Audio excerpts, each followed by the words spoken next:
আমি জানি দুর্গাপুজো কেনাকাটা অনেকেরই হয়ে গেছে, আর হবেই না বা কেন, সামনেই আসছে দুর্গাপুজো। তাই দুর্গাপুজো তো বেশি দেরি নেই, তাই কেনাকাটা অনেকেরই প্রায় হয়ে যাবে। আর আমারও বলতে গেলে মোটামুটি হয়েছে কেনাকাটা কিছু, তো সেই জন্য তোমার সাথে ভাবলাম একটু শেয়ার করে নিই। আর কেনা হয়েছিল যদিও রবিবারে, কিন্তু এডিটিং করার টাইমই পাচ্ছিলাম না, তাই পোস্ট করা হয়নি। আর এই যে টি শার্টটা দেখছো, এটা তোমাদের দাদাভাই নিয়েছে, একটু লাইট কালারই বেশি পছন্দ করে, তো এটাই নিয়েছে। আর সোনা পাপার জন্য এই শার্টটা নিয়েছি। তা আমি পাপাকে সবসময় টি শার্টই পরাই, কারণ আমার মনে হয় এটা কমফর্টেবল ফিল করবে। আর একটা ভাবলাম যে তো চলো পুজোর সময় একটা টি শার্ট নেওয়া যাক। তো শার্টটা নিয়েছি, এতটাই সফট ছিল, তো ভাবলাম হয়তো এটা কটনের, কিন্তু তারপর বাড়ি এসে মনে হচ্ছে না, ওটা অনেকটা লিওন টাইপের, জানি না, আমার মনে হয় চেঞ্জ করতেও পারি। আর এই যে এই শাড়িটা দেখছো, এটা আমার শাশুড়ি মায়ের শাড়ি।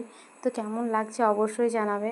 আর সেইভাবে ভিডিওটা আমি তো করতে পারি না, তো মোটামুটি একরকম করেছি। আর এটা হচ্ছে আঁচলে পোরশনটা, তো কেমন লাগছে অবশ্যই জানাবে। এই কালারটা আমার শাশুড়ি মা নিজেই পছন্দ করেছে, তো ফোনে দেখিয়েছিলাম। আর তারপরে আসছে এই দেখো, এটা আমার শাড়ি। তো কালারটা ফোনে খুব একটা ভালো আসছে না, তো যতটা আসছে ওটাই দেখাচ্ছি। আর এই মেঝেটা দেখছো, এরকম একটা কালার, কী কালার আমি নিজেও জানি না, বুঝতে পারি না। আর আঁচলটা এরকম কেমন